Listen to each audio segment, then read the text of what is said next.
যারা ভবিষ্যতে bar council পরীক্ষা দিবেন তাদের জন্য আজকের ভিডিওটা যারা বার কাউন্সিল পরীক্ষার্থী তাদের জন্যই, তারা দেখতে পারেন, দেখলে হয়তো উপকার আসবে। কারণ আমি কিভাবে বার কাউন্সিল পরীক্ষার প্রিপারেশন নিয়েছি এবং বার কাউন্সিল প্রিপারেশন নিলে কিভাবে নিলে আপনার জন্য ভালো হবে সেটা একটু আমি বলতেছি। সামনে তো এমসিকিউ পরীক্ষা, অনেকে এমসিকিউ দিবেন, রিটেন দিবেন, তাদের জন্য পরীক্ষা। আমি একটু পানি খেয়ে আপনাদের সাথে কথা বলতেছি, কারণ কি পানি না খেলে আবার আপনাদের গলার জোর, আমার গলার জোর হবে না, আর আপনি শুনে মজা পাবেন না। পানিটা খেলাম কেন জানেন? পানির অপর নাম জীবন। আর যারা ল পড়তেছেন তাদের জীবনের অপর নাম হচ্ছে বার কাউন্সিল পরীক্ষা। ঠিক আছে? এই জীবনটাকে আপনাকে এখন কিভাবে সাজাতে হবে? প্রথমে আপনি কোন পরীক্ষা দিচ্ছেন সেটা আপনি নিজে ডিসাইড করবেন। আমি এমসিকিউ পরীক্ষার্থী না রিটেন পরীক্ষার্থী। যারা এমসিকিউ পরীক্ষার্থী তারা সবসময় ভাববেন আমি শুধু এমসিকিউ রিলেটেড লেখাপড়া করব না, আমি এমন ভাবে লেখাপড়া করব আমার চিন্তা থাকবে বার কাউন্সিল পাস করা। খেয়াল রাখেন, আপনি পাস করা চিন্তা নিয়ে লেখাপড়া শুরু করবেন, নট ফেল করা। এরপর আপনি শুয়ে শুয়ে প্রথমে দিন ভাববেন, একটা দিন পড়তে বসার আগে চিন্তা করবেন আমি যদি ফেল করি তাহলে আমার লাইফে কি কি হতে পারে। মা কি বলবে, পাড়া প্রতিবেশী কি বলবে, আমার হাজবেন্ড কি বলবে, আমার ওয়াইফ কি বলবে, আমার কলিগ যারা আছে তারা কি বলবে, আমি যে কোর্টে যাদের বন্ধুদের সাথে চলাফেরা করি তারা কি বলবে। এই যে টোটাল বিষয়টা আপনি চিন্তা করবেন, যখনটা দেখবেন আপনি ফেল করলে কি কি আপনার জীবনের সমস্যার সম্মুখীন হতে পারে। এইগুলো আপনি ফার্স্ট নোট করবেন। নোট করার পর আপনি আপনার দেয়ালে লিখে রাখবেন আমি যদি ফেল করি আমার কি হবে। এই কথাটা বড় করে আপনার পড়ার টেবিলের সামনে লাগাই রাখবেন। তাহলে আপনি যতবার দেখবেন আপনি ফেল করলে আপনার পারে যতগুলো সমস্যা সব চোখে পড়বে, তখনই আপনার পড়ার স্পিড গুলো বাড়বে। কারণ নেগেটিভ চিন্তা মানুষের মাথার ভিতরে ঢুকে এবং নেগেটিভ চিন্তাকে মানুষ বেশি ইন্সপিরেশন হয় এবং মানুষ বেশি জোর দিয়ে লেখাপড়া করার শক্তি যোগায়। যেটা আমি লিখেছিলাম আমার পড়ার টেবিলের সামনে, আমি যদি ফেল করি তাহলে আমার কি হবে। তার মানে আপনি এই কথাটা লিখতে পারেন। তারপর হচ্ছে আপনি যখন পড়তে বসবেন কোনো সময় শুধুমাত্র শর্ট ভাবে পড়বেন না। এখন যেহেতু খুবই তাড়াতাড়ি পরীক্ষা আসবে, আপনি প্রিপারেশন নেবেন এমসিকিউর সাথে রিটেন একসাথে। খেয়াল রাখেন এমসিকিউ রিটেনের মধ্যে খুব বেশি বড় গ্যাপ না। মাথায় রাখবেন এমসিকিউতে 7টা সাবজেক্টের পরীক্ষা হয় এবং রিটেনও 7টা সাবজেক্টের পরীক্ষা হয়। তার মানে কি এমসিকিউ যে বইটা দিয়ে আসে রিটেনও সেই সেম বই থেকে আসে। তার মানে কি এমসিকিউ রিটেন বই আলাদা না। এই আলাদা ভাবে যদি আমরা ভাবি যে এমসিকিউ পরীক্ষা, এইটা যদি মাথায় নেয় আমি শুধু এমসিকিউ দিব, তাহলেই আপনি হেরে যাচ্ছেন। আপনাকে চিন্তা করতে হবে আমি পাস করবো, অ্যাডভোকেট হবো, বাট পরীক্ষা ডাজন্ট ম্যাটার, 7টা সাবজেক্টের পরীক্ষা। মাথায় এতটুকু ঢুকে রাখবেন। তার মানে কি আপনি কোন সাবজেক্টে কোন পরীক্ষাটা সামনে দিচ্ছেন এটা ডাজন্ট ম্যাটার, ম্যাটার হচ্ছে কি আপনি 7টা সাবজেক্টের পরীক্ষা দিচ্ছেন। এর জন্য আপনাকে পড়তে হবে এমসিকিউ রিটেন একসাথে। এখন এমসিকিউ রিটেন একসাথে কেমনে পড়বেন সেটা বলে রাখি। আপনি কখনো ওই যে এমসিকিউর জন্য কতগুলো 100 বই থাকে, 100 গাইড, মানে এমসিকিউ সাধারণত 200-500 এমসিকিউ দেওয়া থাকে, বিগত বছরের প্রশ্ন থাকে, এভাবে পড়বেন না। আপনি সেকশন গুলো ধরে ধরে ধরে ধরে পড়বেন, সেকশন গুলো বুঝে পড়বেন এবং এক্সপ্লানেশন করে পড়বেন।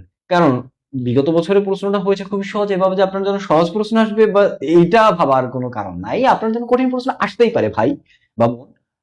তাই আপনাকে পড়তে হবে সেকশনটা বুঝে। সেকশনটা যেভাবে বুঝেছেন, আপনি যেভাবে বুঝেছেন সেভাবে আপনি কি করবেন, খাতায় নোট আউট করবেন।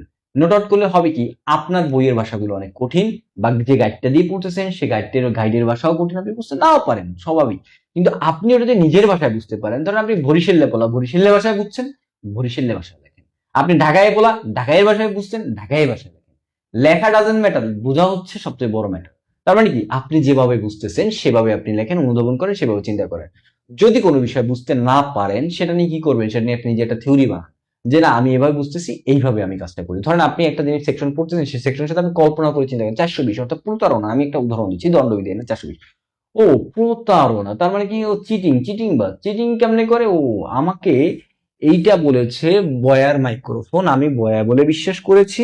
এখন এটা লেখা আছে কি বয়া, সবই তো ঠিক আছে, কিন্তু ভিতরে তো যখন কিউআর কোড স্ক্যান করলাম তখন তো এটা বয়া হচ্ছে না, তখন অন্য কিছু হচ্ছে। তার মানে আপনি প্রতারিত হয়েছেন, আপনি বিশ্বাস করেছেন দিস ইজ বয়া মাইক্রোফোন, বাট আপনি যখন কিনে বাসায় গিয়ে কিউআর কোড স্ক্যান করলেন তখন দেখলেন না এটা বয়া না, এটা তো অন্য কিছু। তার মানে আপনি প্রতারিত করেছে।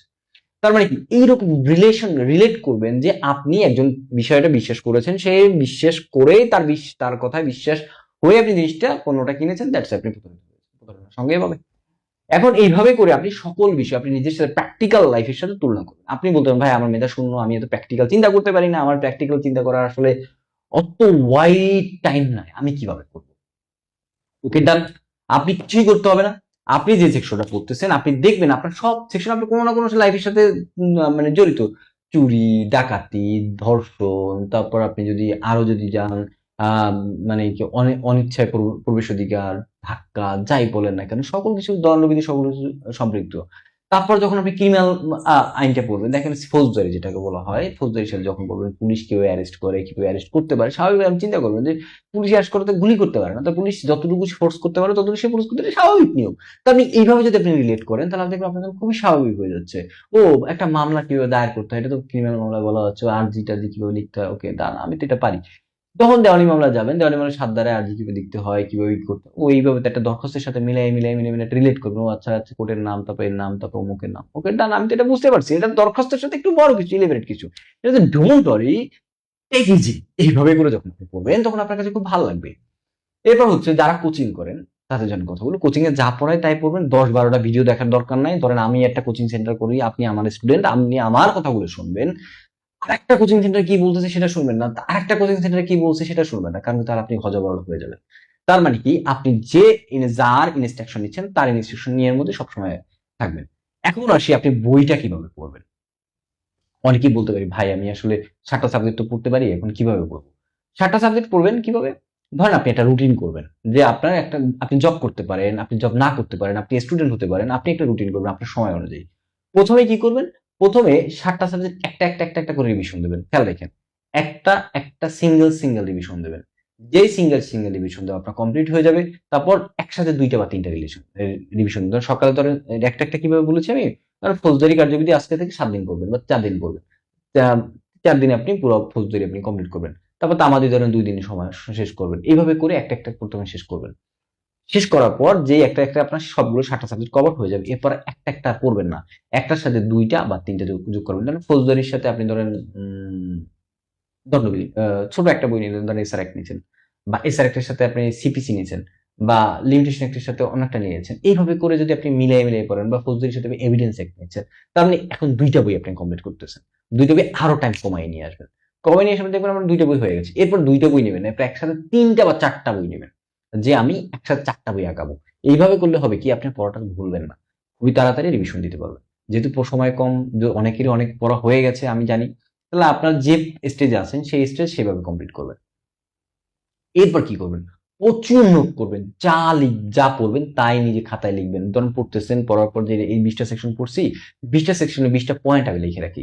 যে 20টা পয়েন্ট লিখলে আপনার মনে থাকবে, কারণ অনেক লেখার ইচ্ছে সবার নাই, আমার প্রচুর লিখতে ভালো লাগে, আপনার লিখতে খারাপও লাগতে পারে, স্বাভাবিক ব্যাপার। আপনি কি করবেন, আপনি ধরেন 50টা সেকশন পড়ছেন, 50টা সেকশন চোখটা বন্ধ করে 50টা সেকশন রিমাইন্ড করবেন, ও আচ্ছা আমি এই 50টা সেকশন পড়ছি, এই 50টা সেকশনে এই আছে, এটা প্রথমে কি করবেন, রিমাইন্ড করবেন। রিমাইন্ড কি মানে, আপনি মেমোরি থেকে এটা আবার ব্যাকে আনবেন, চোখটা বন্ধ করে, চোখ বন্ধ করে আপনি এটা ভাববেন, ও আচ্ছা আচ্ছা আচ্ছা আমি এটা পড়ছি, এটা পড়ছি, এটা পড়ছি। এরপর কি করবেন, এরপর যে পড়া হয়ে যাবে, এরপর কি করবেন, একটা খাতা নিবেন, খাতা, রাফ খাতা যেটা নিয়ে নেন।